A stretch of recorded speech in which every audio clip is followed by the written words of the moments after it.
Êxodo 14, versículo de número 26. Quem achou aí, dá um glória. Quem achou aí, quem não achou, dá um miseriqueima. Eu ouvi 2. Glória a Deus, gente. Êxodo é o segundo livro da Bíblia. A palavra de Deus vai nos dizer o seguinte. Êxodo capítulo 14, versículo de número 26.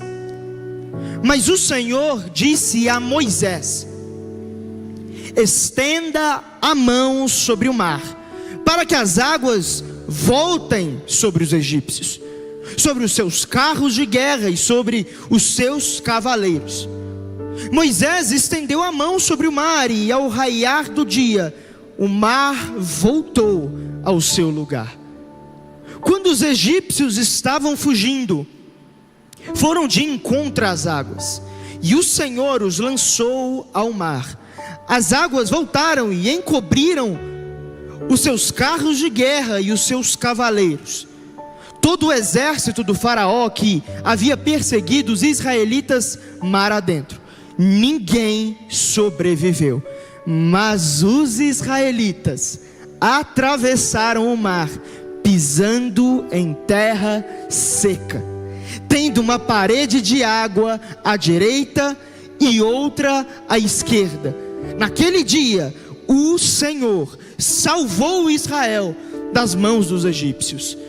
E os israelitas viram os egípcios mortos na praia. Israel viu o grande poder do Senhor contra os egípcios. Temeu o Senhor e pôs nele a sua confiança, como também em Moisés, seu servo. Feche seus olhos, curve a sua cabeça durante um momento. Pai, eu apresento cada coração que está ouvindo essa palavra neste momento, Senhor. Nós repreendemos na autoridade do nome de Jesus toda distração que vem para roubar a semente do evangelho. Não, Satanás, você está impedido, porque hoje pessoas serão tocadas, hoje pessoas serão santificadas, hoje pessoas serão salvas dos seus pecados. Por isso que somente a voz do Espírito Santo, não a voz do pregador, não a voz do que o pregador acha, mas a voz do que Deus acha sobre os seus filhos, ecoe aqui nesse templo, em nome de Jesus. Amém, amém e amém. Meus irmãos, o título do nosso sermão nessa noite é O Caminho no Mar do Verão. Nós estamos na nossa série Estações, e eu recomendo você fortemente que você assista depois no YouTube as 2 outras mensagens que já falamos sobre a primavera e sobre o inverno. E hoje vamos falar sobre o verão. Nós estamos expondo a vida de Moisés e trazendo algumas estações que nós temos na nossa vida. A palavra de Deus, ela deixa muito claro que nós somos como árvores plantadas no ribeiro, em um rio, e que tem frutos no tempo certo. Ou seja, nós como cristãos temos estações específicas que Deus coloca nas nossas vidas e precisamos discernir isso. E a estação que eu quero falar com você nessa noite é sobre o verão. Irmão, verão aqui em BH é uma coisa maravilhosa, porque você fica suando igual um porco. Aí depois começa a chover e você não está com roupa para poder se cobrir, você não trouxe guarda-chuva. Aí você volta para casa, parece que o clima ele muda de uma hora para outra. Depois está frio porque está chovendo. É uma loucura. O verão ele é uma estação de uma temperatura muito elevada, então traz algumas dificuldades para mim e para você. Possuem chuvas intensas que às vezes chegam a alagar a nossa cidade, mas é um tempo de um crescimento sem precedentes para uma árvore, para qualquer vegetação. Irmãos, o verão espiritual que nós passamos é um momento em que nós estamos na nossa vida experimentando respostas de orações de Deus. Talvez você não tenha nem noção, mas esse emprego que você tem hoje foi Deus que te deu. Talvez você não tenha nem noção, mas você veio parar aqui na Lagoinha e hoje você entende, foi a mão de Deus me trazendo para cá. Irmão, isso daqui é uma bênção de Deus, Ele te plantou aqui nesse lugar. Você está vivo, você tem ar para respirar. Eu só tenho uma coisa a reclamar, que é que o meu time perdeu. Fora isso, está tudo no verão. Em nome de Jesus, eu vou tentar manter o sermão sem falar do que aconteceu. Amém, gente? Glória a Jesus. Mas irmão, sabe qual que é a grande característica de que estamos vivendo um verão espiritual na nossa vida? É que a sua rotina está muito apertada.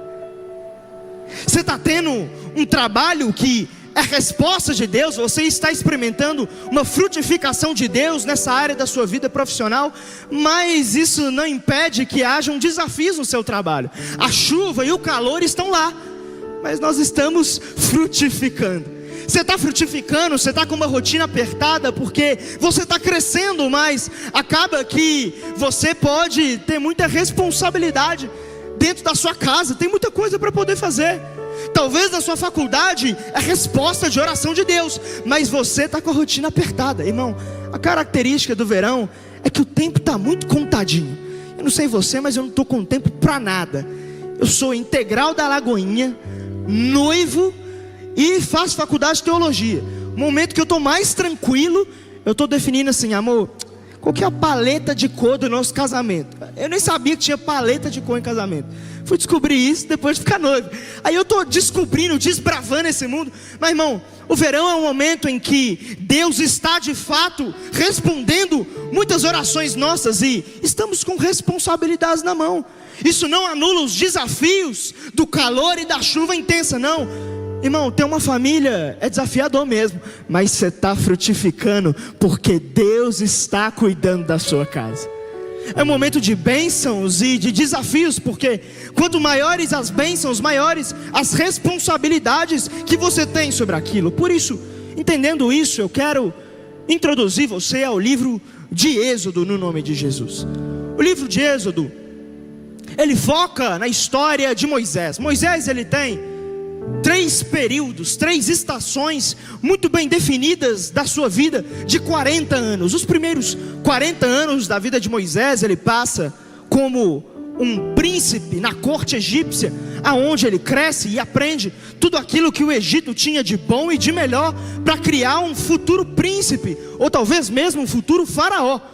Mas a segunda estação na vida de Moisés, aonde nós tivemos o nosso segundo sermão na semana passada, é quando Moisés ele foge do Egito e, por ter feito um homicídio com o egípcio, ele vai até o deserto de Midian e ele passa outros 40 anos de sua vida como um desprezível pastor de ovelhas, largado pelo nada, embora tivesse uma educação e uma promessa de Deus muito grande. E nós chegamos no fim dessa estação, quando Moisés encontra com Deus no relato da sarça ardente, aonde Moisés vem para a sua terceira e última estação, quando ele começa a liderar o povo de Israel como o líder do povo, o libertador, e ele acaba esse ciclo sendo o rei de Israel na cidade de Jerusalém. Entendendo isso, nós estamos aqui no começo dessa terceira parte. Irmãos, Deus chama Moisés. Deus diz: Moisés, ei, você está se achando inferior? Você se acha calminho demais, você se acha gago, mas eu sou está te enviando. Vá até o Egito e eu vou fazer 10 pragas. Na 10ª, o faraó vai deixar você sair. O verão, que é um momento de grande vitória, de grande prosperidade, estava chegando. E esse verão ele começa lá no capítulo 11. E é nesse capítulo que eu quero voltar com você aqui agora. No capítulo 11, Deus dá a Moisés o anúncio da 10ª e última praga. Moisés já havia feito um enxame de rãs, um enxame de moscas, granizo cair do céu, o Nilo se transformar em sangue. Mas agora Deus diz a Moisés: Moisés, eu tenho uma última e 10ª praga, e com essa o caminho no meio do mar está chegando. A minha vitória no meio dos desafios já está a caminho. Entendendo que dos capítulos 11 até o 14 existe esse processo da saída, da vitória do povo de Israel, que eu quero navegar com você nas páginas desses capítulos. Eu quero que você leia comigo o capítulo 11, versículo de número 4, que nos diz o seguinte. Êxodo 11, versículo 4. Disse, pois, Moisés ao faraó: assim diz o Senhor: por volta da meia-noite passarei por todo o Egito, todos os primogênitos do Egito morrerão, desde o filho mais velho do faraó, herdeiro do trono, até o filho mais velho da escrava que trabalha no moinho, e também todas as primeiras crias do gado. Haverá grande pranto em todo o Egito, como nunca houve antes, nem jamais haverá. Entre os israelitas, porém, nem sequer um cão latirá contra homem ou animal. Então vocês saberão que o Senhor faz distinção entre o Egito e Israel. Todos esses seus conselheiros virão a mim e se ajoelharão diante de mim, suplicando: saiam você e todo o povo que o segue. Só então eu sairei. E com grande ira Moisés saiu da presença do faraó. Primeiro ponto: o verão começa com o calor da ira santa. Aqui Moisés recebe uma direção clara: olha, agora o coração do faraó vai permitir vocês saírem. E pense comigo sobre Moisés, viaje na maionese comigo durante alguns momentos. Moisés era um homem gago, pesado de língua, que ele mesmo disse: Senhor, quem sou eu para ir diante do faraó? Ele é um homem inseguro, alguém gago, inseguro. Além disso, o texto bíblico vai dizer que Moisés era o homem mais paciente da terra.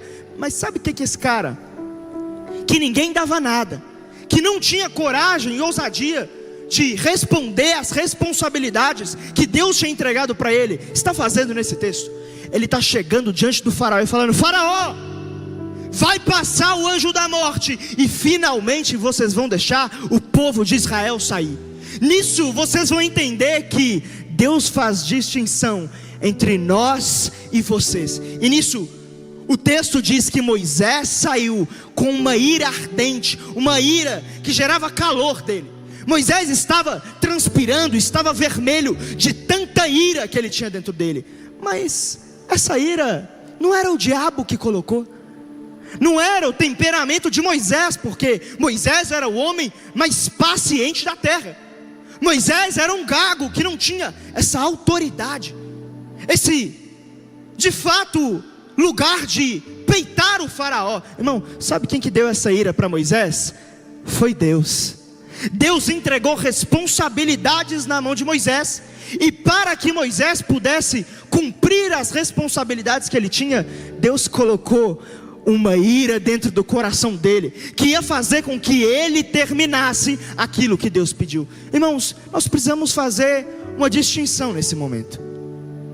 A ira em si não é um pecado, porque Deus, por exemplo, é um Deus irado contra o pecado, e não por isso, obviamente, Deus está em pecado. Não, Deus é um Deus santo.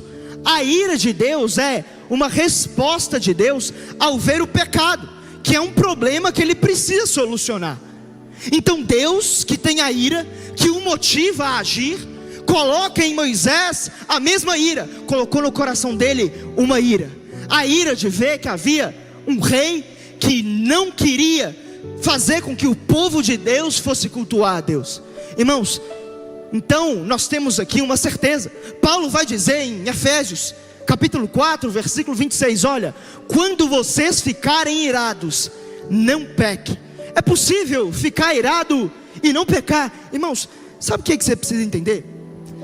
As responsabilidades que Deus tem colocado na minha e na sua mão, às vezes a gente fica assim: Senhor, a coisa é demais para eu resolver. Senhor, eu acho que eu não vou dar conta. Senhor, minha rotina está apertada, eu estou cansado, eu estou estressado. Na hora que eu ver aquele chefe lá, minha vontade é de dar uma voadora nele. Irmão, mas sabe qual que é a realidade? Você vai dar conta, porque quando Deus dá responsabilidades para alguém, Deus coloca um combustível de uma ira santa no seu coração, e é isso que tem que te guiar. Irmãos, eu estou aqui. Você sabe por quê? Preste muita atenção. Você sabe o porquê que eu não abro mão daquilo que Deus tem me dado? Eu poderia falar: Senhor, quem sou eu para estar pregando aqui hoje? Eu podia usar as minhas desculpas e falar: Senhor, eu vou parar os meus atendimentos pastorais, eu acho que tem gente muito melhor do que eu. Eu podia falar: Senhor, olha, os desafios são muito grandes, eu acho que eu não vou dar conta, eu acho que eu vou parar de ensinar, eu acho que eu vou parar de pregar. Mas você sabe por que eu não paro? Porque Deus colocou uma ira santa no meu coração, quer ver que o povo dele perece por falta de conhecimento. Irmão, Deus me deu um chamado, mas diante do chamado eu não me acovardo, porque Deus me deu uma indignação no meu coração. Sabe, qual que é a área que você vai atuar? Me fale qual a sua indignação. Você quer saber qual é o seu chamado? Você quer saber o que Deus tem para você? Veja aquilo que traz um fogo no seu coração. Tem pessoas que vêm, os injustiçados, e falam: eu preciso fazer alguma coisa. Tem outras pessoas que falam: não, como assim tem alguém que não ouviu falar de Jesus? Irmão, você é um evangelista. Tem pessoas como eu que ama falar da Bíblia. Irmão, você quer ver eu transformar? Bota eu, você sentado na mesa e puxa um assunto teológico qualquer. Eu vou virar assim: não, eu creio nisso aqui por causa disso aqui. Irmão, é o que eu amo. Sabe como é que você vai dar conta? Pera, é Deus que me mandou fazer isso daqui? É. Então Deus está renovando o combustível do seu coração. Esse estresse que você está vivendo, não é que você vai desistir não, é para você continuar. É essa raiva santa que vai fazer você agir naquilo que Deus está te incomodando para fazer. E às vezes a gente inverte as coisas. A gente acha que, não, sabe, eu estou muito cansado, eu estou muito acabado. E é justamente esse fogo que acende no nosso coração. Que o profeta Jeremias, ele em dado momento estava no fundo de um poço e ele queria abrir mão do propósito de Deus. Mas ele fala: quando eu penso em desistir, é como se um fogo cerrado em meu peito se acendesse. Ele não conseguia, embora fosse difícil seguir o chamado de Deus, embora fosse custoso, Deus colocava um fogo que não deixava ele ir embora. Irmão, Deus está colocando fogo no seu coração. A minha pergunta é: o que está queimando no seu coração? Porque quem não sabe o que quer, acaba perdendo o que tem. Se você não sabe o que Deus está colocando no seu coração, você não sabe para onde você vai. Mas irmão, se você souber uma coisa,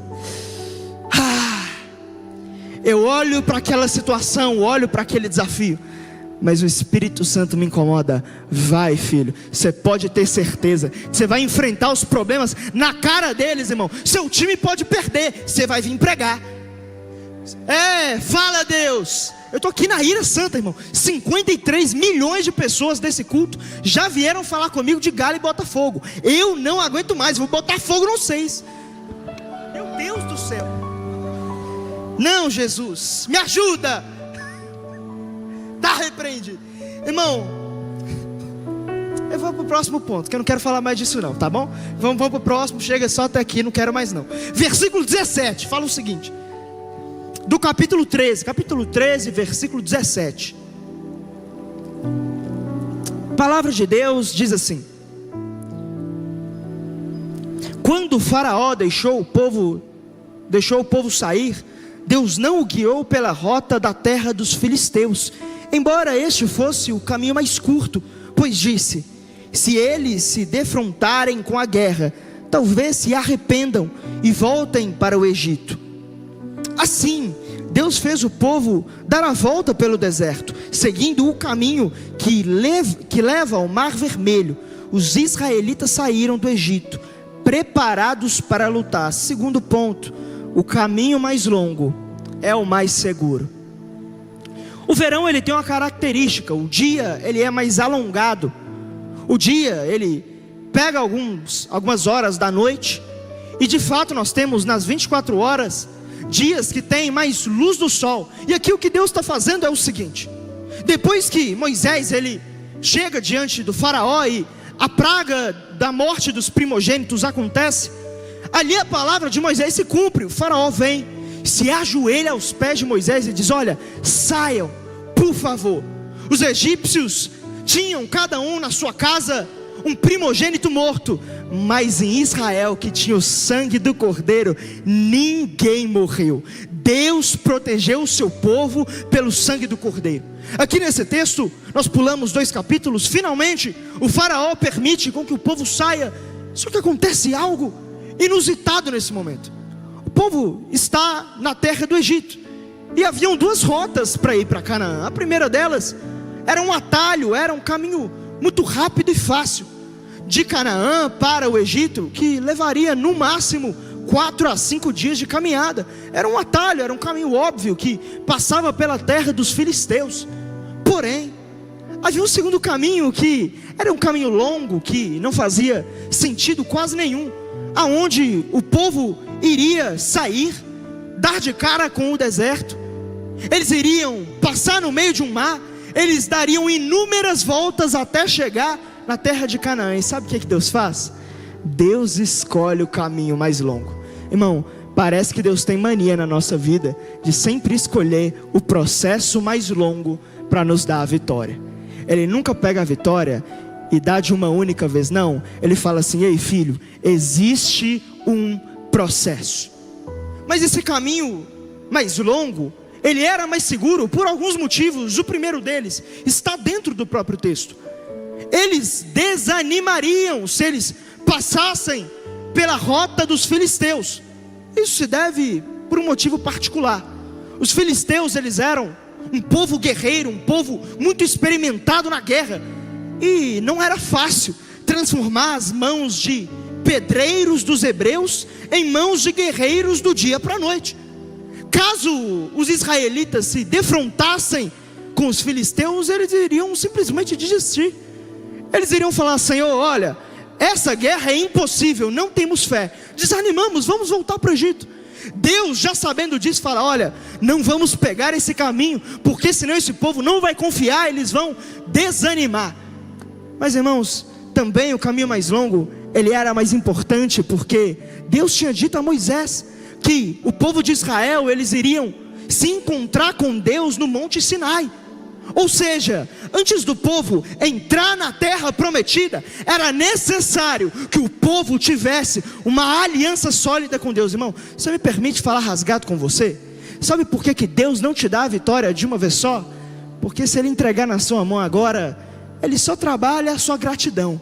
Mas se Deus te der o caminho longo, Ele vai caminhar com você e vai trabalhar você integralmente. Porque, irmão, não adianta ter a terra prometida se você não tem o caráter necessário para entrar naquela terra. Se esse povo, eles entrassem em Canaã, nesse atalho eles chegariam ali e logo perderiam a sua aliança com Deus. Eles tinham que receber a lei de Moisés, receber a revelação de quem Deus era. Irmão, você está nesse BO aí, sabe por quê? Porque Deus tem algo muito melhor para você do que simplesmente colocar um dinheiro na sua conta, muito melhor do que simplesmente te dar alguém para você se relacionar. Ele tem um relacionamento com Ele que vai te sustentar para o resto da sua vida. E o problema é que sabe o que a gente faz? A gente ora para Deus falando: Senhor, entregue na sua mão. Mas depois a gente fica reclamando que o caminho está sendo longo e que a gente queria pegar era o atalho. Só que é esse atalho que a gente está achando que iria dar a vitória para a gente, que seria a nossa morte. Irmãos, nós vivemos num mundo de atalhos. As pessoas querem atalhos para tudo. Quer ver? Você quer ser rico? Qual que é a resposta do mundo hoje? Aposta na Bet. É um atalho, você vai chegar, você não precisa trabalhar tanto. Não, você quer ter prazer sexual? Não, casar é algo que demora muito. Que isso, é caro? Não, junta com qualquer pessoa aí e está tudo certo. Irmão, está tudo certo lá no quinto dos infernos.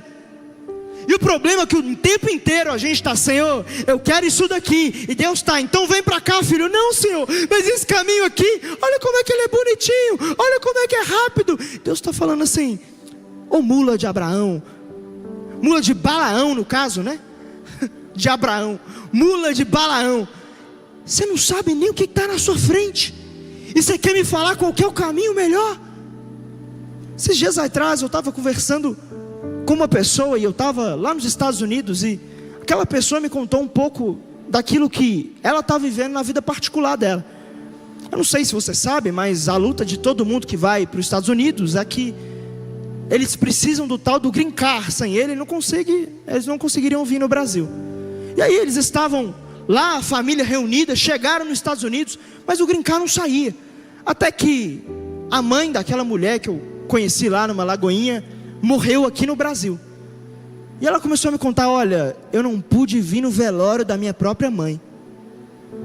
E ela começou a orar toda madrugada: Senhor, eu preciso desse documento, meu pai está para partir também, e eu não sei mais o que fazer. Ela colocou lá num quadro de oração: Senhor, eu preciso do green card. E ela ia orando toda madrugada: Senhor, green card, eu não posso perder a minha família, eu não posso deixar de visitar os meus parentes. Até que numa madrugada, o Espírito Santo virou para ela e falou assim: filha, muito legal que você está aqui de madrugada, só que você está aqui pelo motivo errado. Eu quero que você apague green card do quadro, e eu quero que você escreva: mais da presença do Espírito Santo. Ela falou: Senhor, eu devo estar ficando doida. Mas aquilo ficava incomodando ela durante semanas, até que ela falou: olha, é Deus mesmo falando comigo. Ela foi lá, apagou e escreveu no quadro e começou a orar toda madrugada. Irmão, ela viu tanto sinal, tanta maravilha, tanto prodígio, e depois de uma semana o green card chegou dentro da casa dela. Irmão, deixa eu te falar, tem bênçãos suas que ainda não aconteceram, porque Deus precisa tratar o seu caráter num caminho mais longo. Tem terras prometidas que nós não entramos ainda, porque Deus precisa colocar uma aliança sólida. Ei, irmão, para de focar só no que está te faltando aqui na terra. Será que não está nos faltando mais da presença do Espírito Santo de Deus?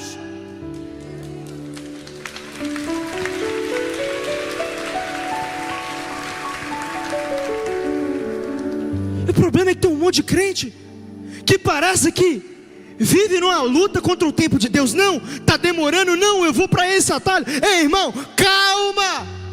Deus sabe a hora certa de te entregar aquela promessa. Embora seja longo, o caminho longo te respalda. O caminho longo ministerialmente vai respaldar você.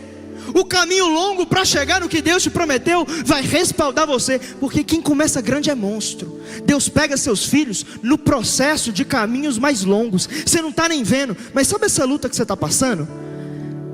Quanto do seu caráter cristão não tem se amadurecido nessa jornada?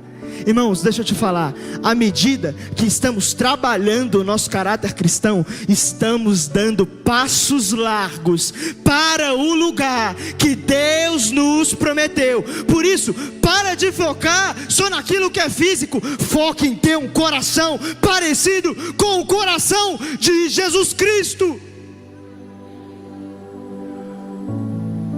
O problema é que vivemos uma apatia espiritual. Irmão, muito mais importante do que qual era o caminho para esse povo, era a coluna de nuvem e de fogo que guiava esse povo. Irmão, você quer ter certeza que o seu caminho será protegido embora seja longo? A liderança de Deus é mais importante do que as bênçãos de Deus. A liderança do Espírito Santo é muito mais importante do que mimos que talvez é o diabo que está te dando. Para de pegar atalho, para de escolher o caminho mais rápido. Uns tempos atrás eu estava conversando com um irmão, e ele me falou: olha, Deus está me abençoando muito. E falei: glória a Deus, varão, me conta, como é que Deus está te abençoando? Ele: não, irmão, eu fiz um trabalho para um agiota. Falei: mas vaza, isso é pecado, né? Ele: não, mas eu dizimei. Aí dá vontade de botar fogo mesmo, né? Aí o negócio fica violento. Irmão, para de dar seu jeitinho. Para de dar jeitinho gospel seu não. Veja bem, Deus, irmão, veja bem nada. Entrega para Deus e fala assim: Senhor, não sei se é daqui uma semana, 10 meses, 5 anos. Eu sei que o Senhor prometeu e pronto, e acabou. Mas veja comigo o versículo 19 desse mesmo capítulo, que diz o seguinte: Moisés levou os ossos de José porque José havia feito os filhos de Israel prestarem um juramento quando disse: Deus certamente virá em auxílio de vocês, levem então os meus ossos daqui. Terceiro ponto: grandes vitórias precisam produzir grandes frutos de obediência. Uma das características de uma árvore é que, submetida no verão ao calor e à chuva intensa, ela vai frutificar. Irmãos, sabe, nós precisamos entender que toda vitória que Deus está dando para você, e eu não sei se você tem dimensão das vitórias que Deus está te dando, é só mais um motivo que tem que nos levar a um lugar de ser ainda mais obediente. Ao ver a fidelidade de Deus, eu não consigo não ser fiel a esse Deus. Deus tem feito tantas coisas por mim. Esses dias eu estou ganhando tudo. Ganhei a cama do apartamento, ganhei a aliança de casamento, estou ganhando tudo. Irmão, sabe como é que meu coração fica?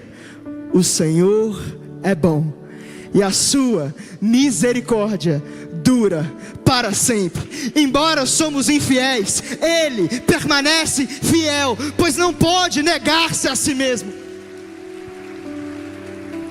Eu falei aqui as minhas, mas eu quero te perguntar de todo o meu coração. Esquece que tem alguém do seu lado, esquece que eu estou aqui. Pensa no que Deus já tem te dado hoje, e nós somos ingratos. Pensa no seu emprego que você reclama, mas foi você que orou para poder ter. Pensa nessa faculdade que você reclama, mas você jejuou para poder chegar ali. Irmão, quantas coisas Deus não tem dado para mim e para você, e essas vitórias têm que nos conduzir a esse lugar. Vamos olhar para Moisés. Moisés, ele está dentro de Israel, e depois de 400 anos sai a liberação. Olha, o povo de Israel pode partir do Egito. Sabe o que Moisés lembra? Pense comigo no tamanho da fidelidade que tinha no coração de Moisés.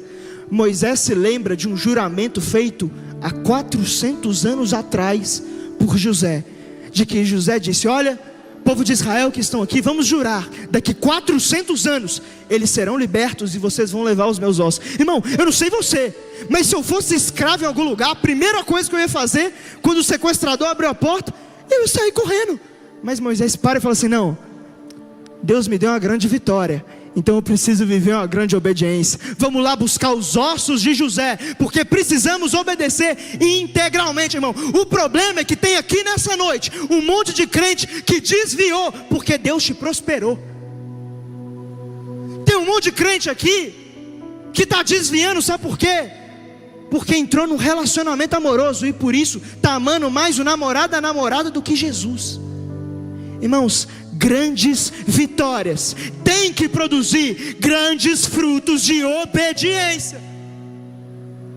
E eu não estou dizendo sobre comprar a Deus, eu não estou dizendo sobre, olha, eu vou obedecer porque aí Deus pode me dar mais. Não, eu estou dizendo sobre obedecer a Deus por quem Ele é, porque simplesmente eu tenho prazer em agradá-lo. Irmão, você quer ter um coração como o de Moisés?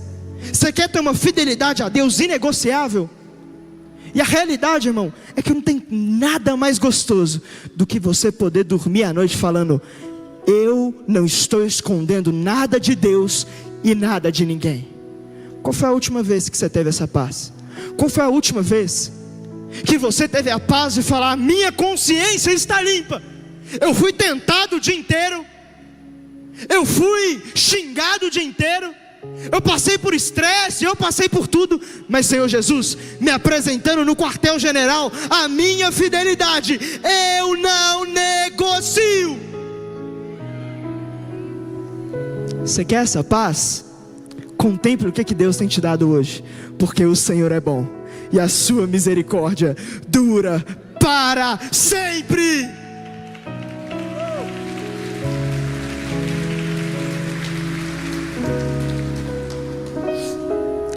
Deus não tem dado algumas vitórias específicas para alguns, porque eles não são fiéis no pouco, que dirá sobre o muito. Não são fiéis naquilo que Deus tem colocado. E eu não estou dizendo sobre ser perfeito, eu estou dizendo sobre todo dia buscar ter um coração mais puro, fazer igual o salmista Davi: Senhor, cria em mim um coração mais puro. Me dá esse coração. O problema é que a gente está ansiando tudo no nosso coração, menos pureza. Nós estamos ansiando grandes vitórias, estarmos sob os holofotes. Mas irmão, não adianta nada eu estar aqui, eu estou sobre o holofote com esse microfone, mas e se minha vida estiver toda cheia de pecado? Irmão, Deus, Ele vai estar com repulsa de mim. Mas mais vale eu sentado no último banco dessa igreja, nunca ter sentado no primeiro banco, mas eu estou consagrando dia após dia o meu coração para Deus. Ei, irmão, não é fama que vai te preencher, não é prazer que vai te preencher, é uma consciência pura que você não é perfeito, mas que você quer seguir Jesus Cristo e será aperfeiçoado. É isso que vai te preencher. Mas veja comigo, capítulo 14, versículo de número 10, que diz o seguinte: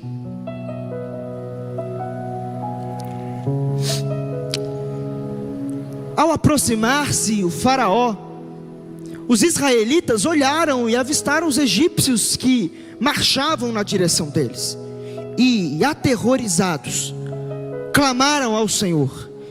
Disseram a Moisés: foi por falta de túmulos no Egito que você nos trouxe para morrermos no deserto? O que você fez conosco, tirando-nos de lá? Já lhe tínhamos dito no Egito: deixe-nos em paz, seremos escravos dos egípcios. Antes ser escravos dos egípcios do que morrer no deserto.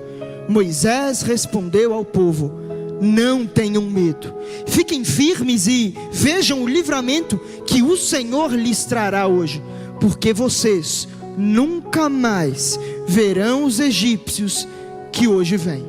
O Senhor lutará por você, tão somente acalme-se. Disse então o Senhor a Moisés: por que você está clamando a mim? Por que você está clamando a mim? Diga aos israelitas que sigam avante. Erga a sua vara e estenda a mão sobre o mar, e as águas se dividirão, para que os israelitas atravessem o mar em terra seca. Quarto ponto: saiba separar o momento de orar e o momento de avançar.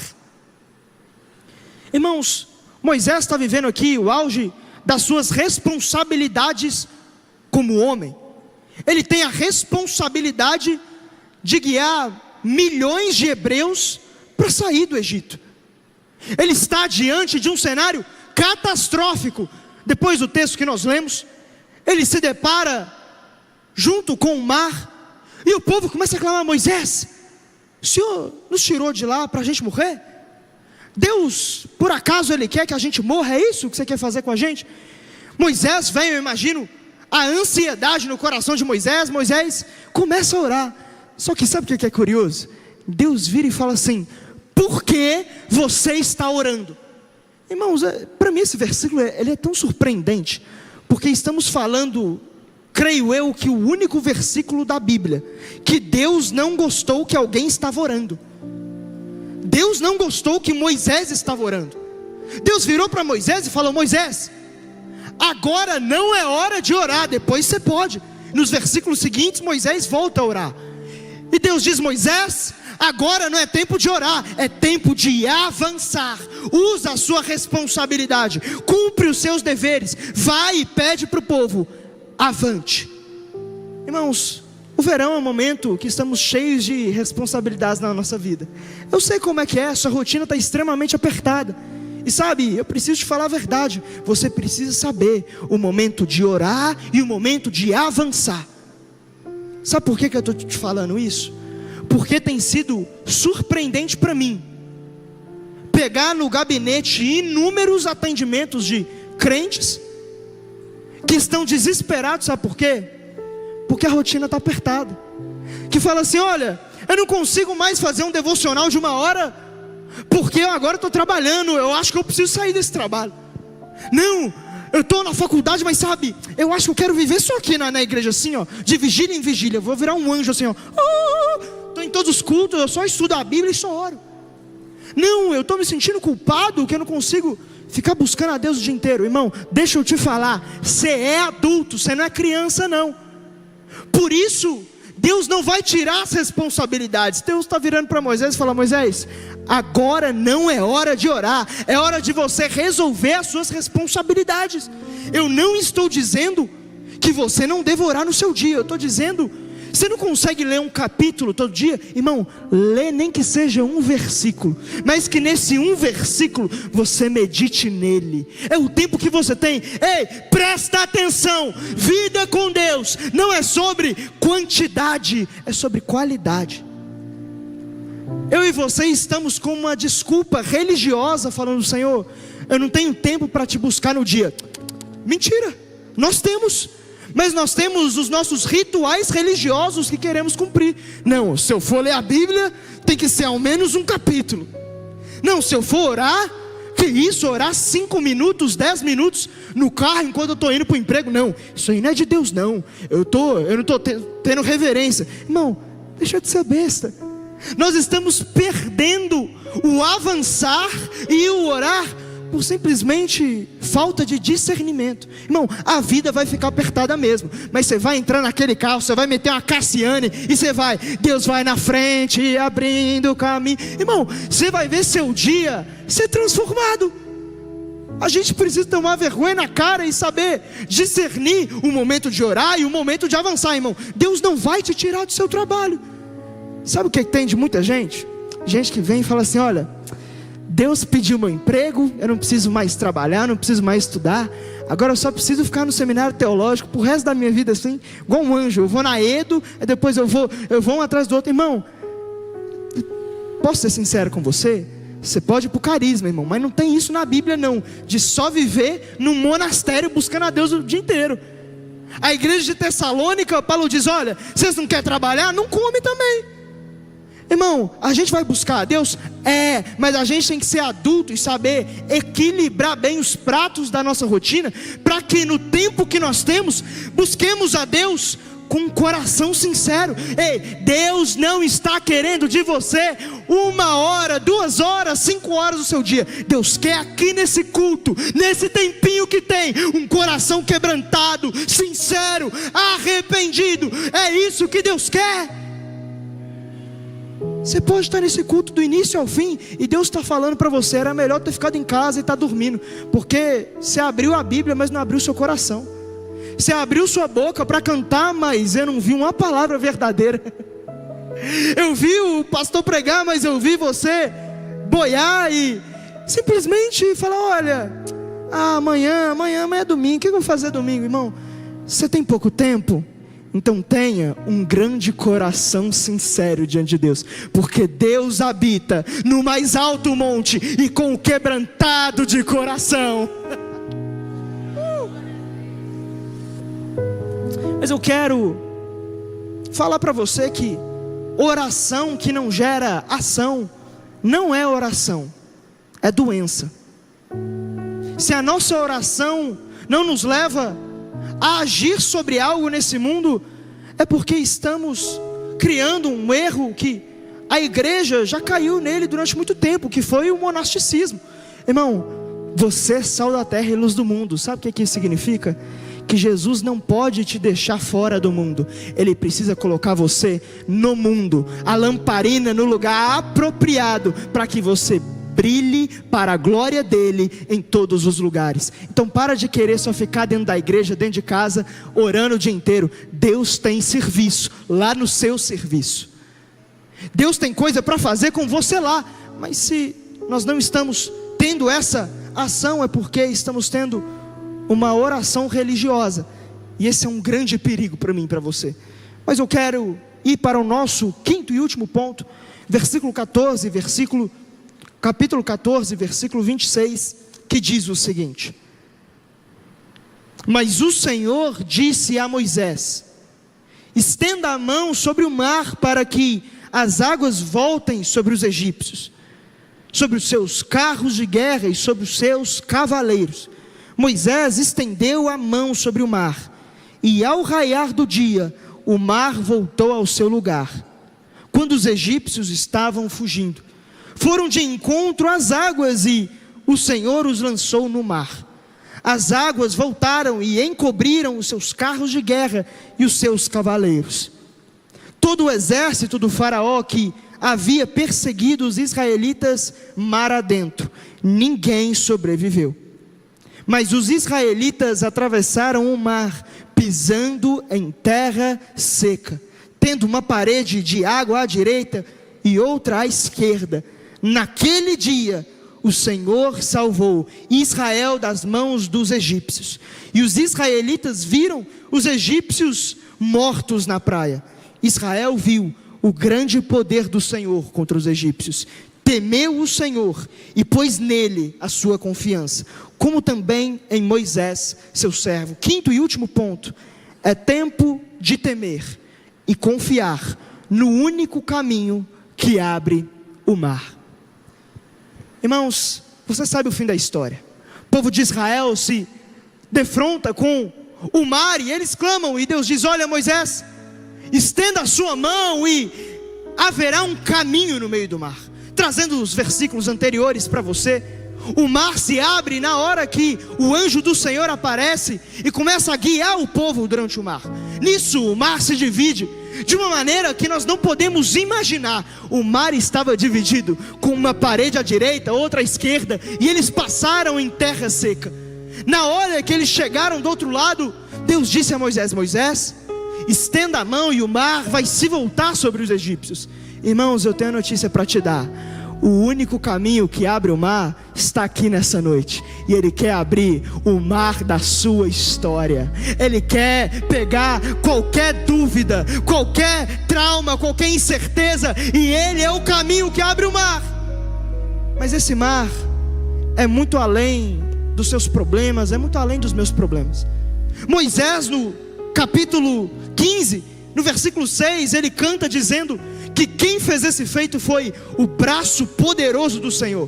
Isaías 53:1 diz que o braço forte do Senhor é Cristo Jesus. Moisés estava cantando: ah, não fui eu que abri o mar, foi Cristo, Rei dos Reis, que abriu o mar para o seu povo passar. O anjo do Senhor, ele fala de quem Cristo é. O anjo do Senhor é o próprio Jesus. E esse Jesus, ele é o único Salvador.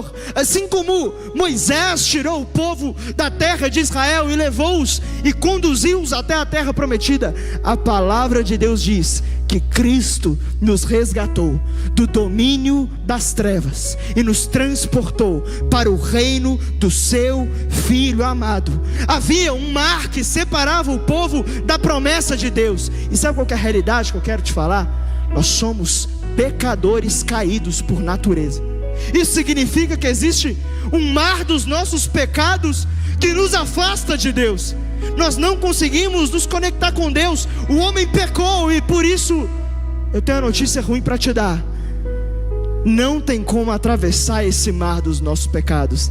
Mas Jesus Cristo veio e disse: eu sou o caminho, a verdade e a vida, e ninguém vem ao Pai senão por meu intermédio. Ei, esse caminho no meio do mar é o caminho espiritual que Cristo abriu, rasgando os céus e falando: pecadores, vocês agora têm acesso à promessa de Deus. E essa é a promessa de Deus: conhecer a Jesus Cristo, a quem Ele enviou.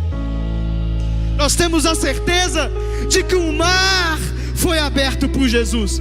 E Deus está hoje fazendo separação entre egípcios e israelitas, porque esse mar de juízo fala daqueles que não confiaram no anjo do Senhor, que é Cristo. E a palavra de Deus diz que todo aquele que não crer em Cristo já está condenado. Assim como os egípcios morreram afogados no mar, nós sem Cristo morreríamos afogados nos nossos transgressões e pecados.